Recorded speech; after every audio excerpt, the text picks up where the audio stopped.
আসসালামু আলাইকুম। কি অবস্থা সবার? আশা করি সবাই ভালো আছেন। তো আজকে চলে আসলাম একটা নতুন টপিক নিয়ে।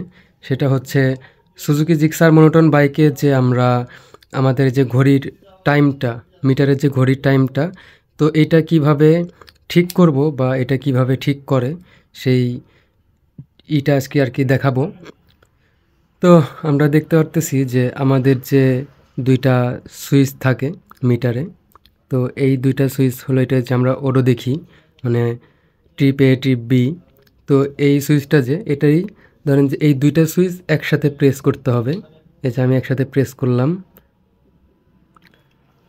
একসাথে প্রেস করাতে কি দেখতে পাচ্ছি আমরা যে মিটারে যে আমাদের ঘড়িটা আছে সেটা কিন্তু ব্লিঙ্ক করতেছে।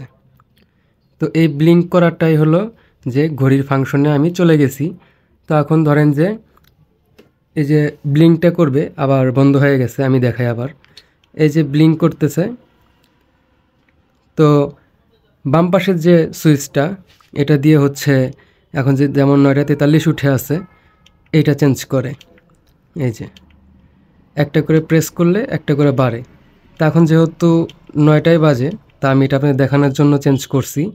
তো আবার আমি এটাকে চেঞ্জ করতেছি, ৯টাতে নিয়ে আসলাম। আর এখন বাজে হচ্ছে ৯টা ৩১। তো এই পাশে চাপ দিয়ে যেহেতু এটা টাইম আপ হয়ে গেছে, তো এটা আমি চাপ দিয়ে দিয়ে চেঞ্জ করব।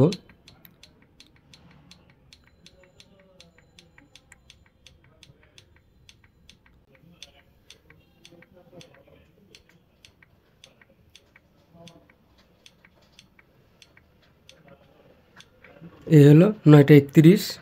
তাহলে আমি এখন এটা ফিক্স করে ফেললাম।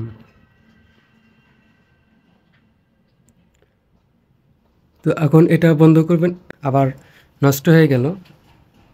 ২৬, ২৭, ২৮, ২৯, ৩০, ৩১, ৩২ বাজে এখন। তাহলে এখন আমাদের ঘড়ির টাইমটা ঠিক হয়ে গেল। এখন এটা কিভাবে ঠিক করব? আবার যেভাবে লং প্রেস করছিলাম ২টা, আবার এভাবে চেপে ধরবো। তো এই যে ব্লিঙ্ক করা বন্ধ হলেই এটা সেট হয়ে গেল। তো আর কি এভাবেই এই জিক্সার মোনোটোন বাইকের ঘড়ি ঠিক করা লাগে বা করতে হয়। তা আমি এটা আজকে দেখাইলাম। যারা নতুন বাইক কিনছে বা নতুন কিনতে চাচ্ছে তাদের এটা জানা দরকার, বা অনেকেই জানে না। সেজন্যই আর কি আজকের এই ভিডিওটা বানানো। তো ভিডিওটা কেমন লাগলো সেটা সবাই কমেন্ট করে জানাবেন। তো আর আজকের ভিডিও এই পর্যন্তই শেষ করে দিচ্ছি। দেখা হচ্ছে পরবর্তী কোনো একটা ভিডিওতে। সে পর্যন্ত সবাই ভালো থাকবেন, সুস্থ থাকবেন। আল্লাহ হাফেজ।